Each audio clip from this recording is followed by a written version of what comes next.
Hey there, this is another video in your tables series, and in this video I'm going to show you how to make a form that can be filled out easily both on the computer and on paper. So quite often when you get a form sent to you, whether through email or you pick it off the internet, and you have to fill out information. So if I asked you to make a form and I wanted this kind of information in it,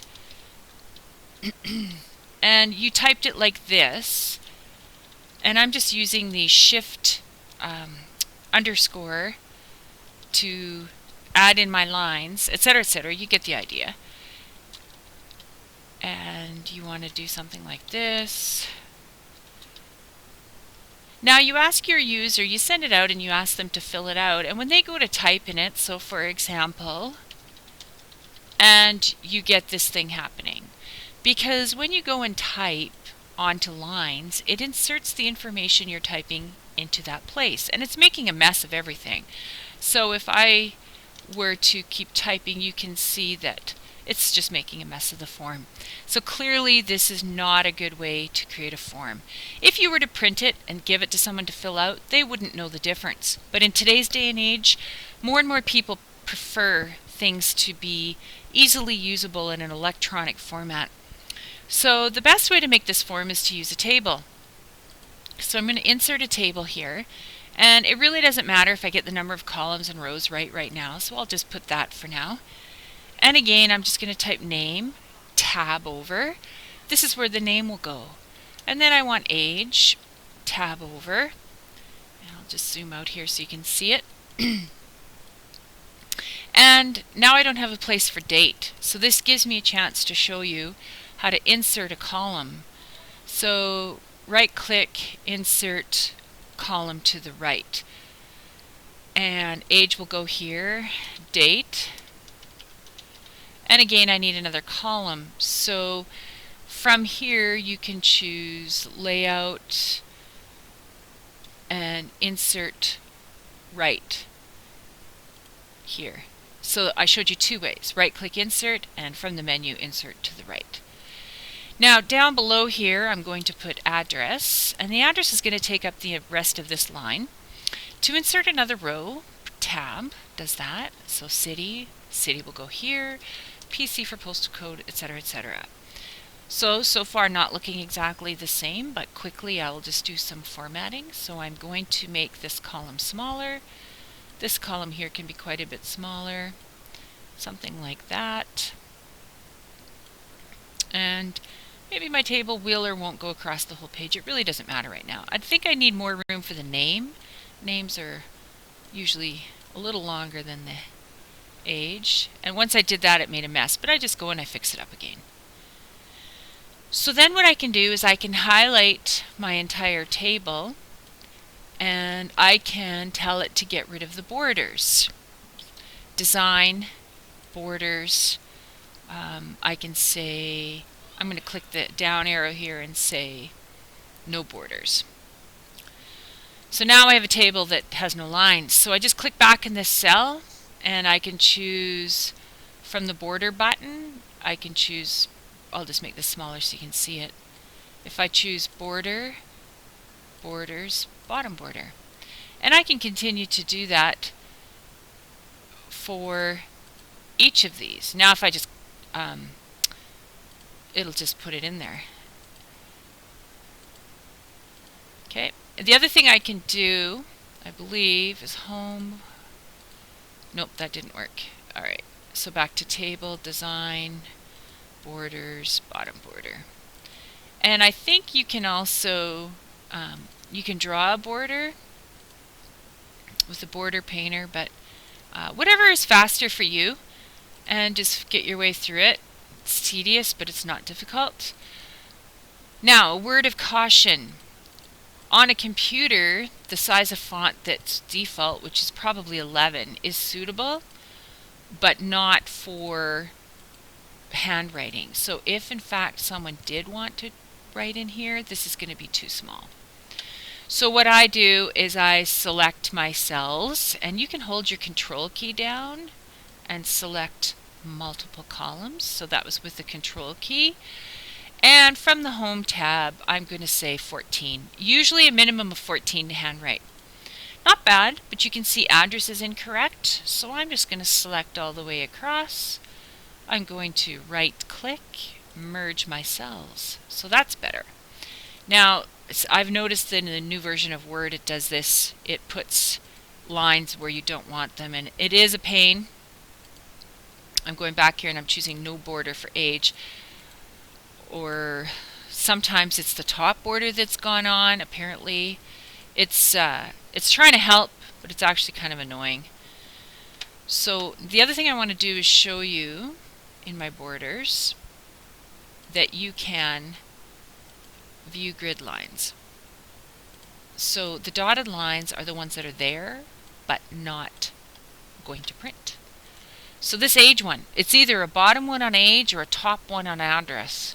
So I'm going to go here to address. I got rid of it. Yeah, it's a top one on address. I'm just going to choose bottom.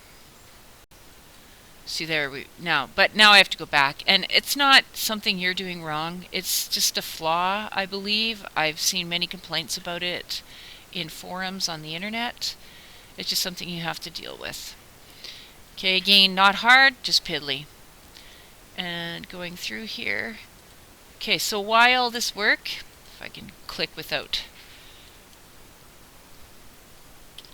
Oh, and PC here, I'm going to select those ones because it's the only one. Again, right click, merge.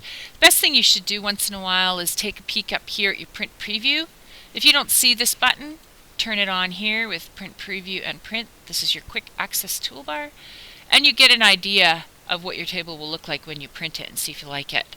Okay, I'm not worried too much about the specific looks of this one today. I just want to go through this with you. Another thing I want to show you, just while it's not something I would do with this table, but I want to show it to you, is you can change the alignment of where things appear. For example, if you print preview now, this looks goofy. You can see that city isn't even lining up with city. It's goofy. The alignment is off. So you can right click and choose cell alignment is what I'm looking for. I'm looking for cell. I'm going to say bottom. There you go.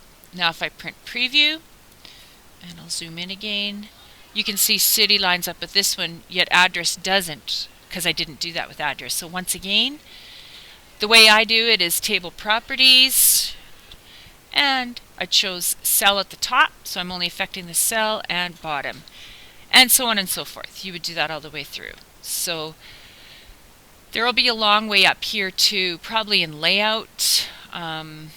It'll be in, here we go, right here. I'll say bottom. See? Just like that.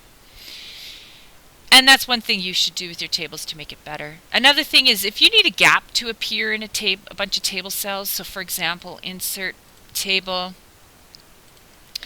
Alright, I just put in here this way. What I'm going to do now is I'm going to get rid of all of my borders. Let's say no borders. And then I'm going to choose this group and this group, once again holding my control key down. And I'm going to right click to show you. Go to table properties, table, nope, I'm actually looking for borders. Right click again, table properties.